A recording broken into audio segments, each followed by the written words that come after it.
ایک سب سے اہم بات جو اسکیزوفرینک ہے اس میں اس کا تھاٹ پروسیس ڈسٹرب ہوتا ہے.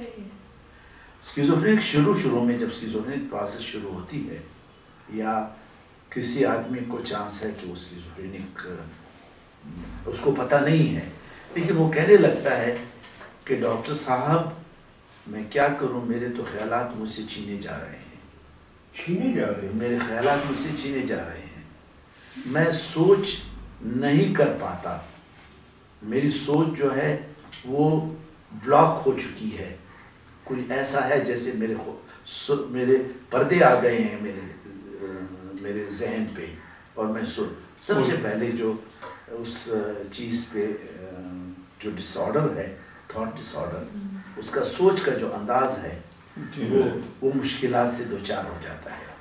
اور یہ سوچ کا انداز جب آگے جاتا ہے تو پھر یہ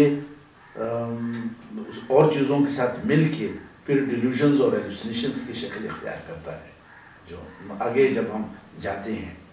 پھر اسکیزوفرینک کے میں ایسا ہوتا ہے کہ ان کا جو ایموشنل ریئیکشن ہوتا ہے, دوسرا پہلا جو تھاٹ ڈس آرڈر, اسکیزوفرینک کا جو ایک سب سے امپورٹنٹ چیز ہے وہ ہے ڈسٹربنس آف تھنکنگ پروسیس. دوسرا جو امپورٹنٹ چیز جس کو ہمیں خیال رکھنا چاہیے وہ یہ ہے کہ اسکیزوفرینک کی ایموشنل ریئیکشن جو ہوتی ہے وہ ڈسٹرب ہو جاتی ہے. they become shallow and inappropriate.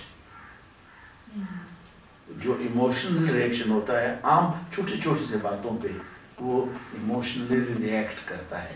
لوگ عموماً یہ کہتا ہے کہ فیملی کے لوگ جو ہیں وہ یہ کہتے ہیں کہ ہمارا جو یہ رشتہ دار ہے از بیکمنگ inappropriately بہیو کر رہا ہے, اس کی یہ ایموشنلی بڑا اس کی وہ نمنس نہیں رہتی.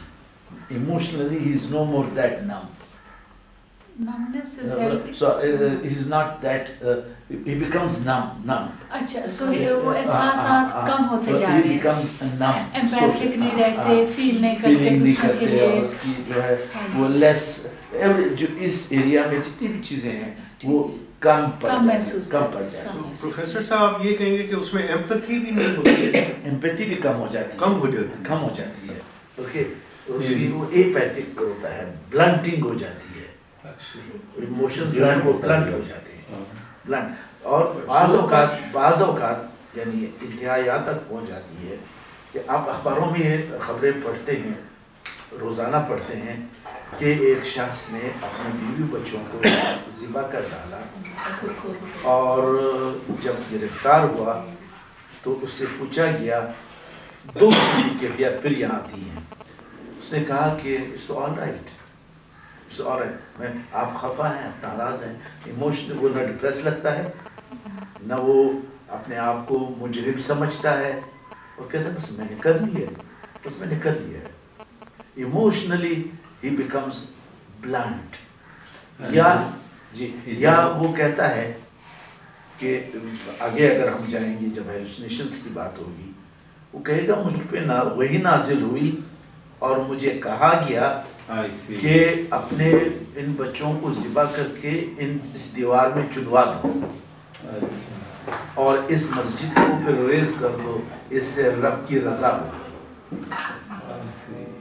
اس کو بار بار اس قسم کا, اور وہ جو ایکٹ کرتا ہے ان ہیلوسینیشنز کے زیر اثر تو ڈیپینڈ کرتا ہے کہ سیویریٹی آف النس کس نوعیت کا ہے.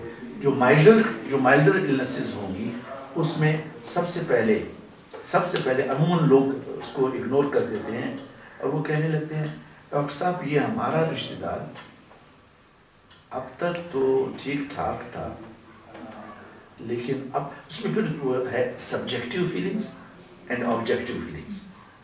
سبجیکٹیولی یہ شخص خود آپ سے کہے گا کہ ڈاکٹر صاحب آج کل مجھے جلدی غصہ آنا شروع ہو جاتا ہے, I am becoming more irritable, مجھے خوشی محسوس نہیں ہوتی اور مجھے نہ خوشی کا فکر ہے نہ غمی کا فکر ہے, مجھے کچھ محسوس ہی نہیں ہوتا. وہ یہ کہنا اچھا یعنی کہ غصہ تو زیادہ محسوس کر سکتا ہے وہ مگر ایمپتھی وہ زیادہ نہیں محسوس وہ کہتا ہے کہ ڈاکٹر صاحب یہ کیا ہے. جب وہ شروع میں آتا کہ میں ناک غصہ ہو جاتا ہوں ڈاکٹر صاحب جب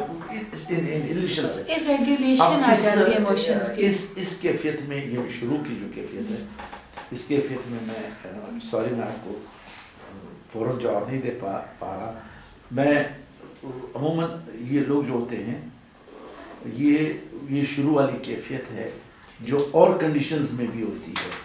and you have yet to decide کہ یہ آدمی ڈپریشن کا مریض ہے یا اسکیزوفرینیا کا مریض ہے. شروع میں جب بلنٹنگ آف ایموشنز آ جائیں گے, جب وہ ایپیتھک ہونے شروع ہو جائے گا تو پھر آپ سمجھنے لگتی ہیں کہ something wrong. یہ سبجیکٹیو فیلنگز ہے. اس کے رشتہ دار یہ کہنے چاہتے ہیں کہ this man is no more that one. He is not that sociable. Flat face میں رہتا ہے. پروفیسر صاحب آپ یہ کہہ رہے ہیں کہ ایک جو اسکیزوفرینیا ہے وہ نہ خوشی فیل کرتا ہے نہ غم. whereas ڈپریس جو بندہ ہے وہ تو کہتا ہے ڈاکٹر صاحب میں تو بہت بے بس ہو گیا ہوں, مجھے تو چین نہیں آتا, مجھے تو نیند نہیں آتی ہے, مجھ پہ تو غم کے پہاڑ ٹوٹے گئے ہیں. ڈپریس آدمی یہ کہے گا. صحیح.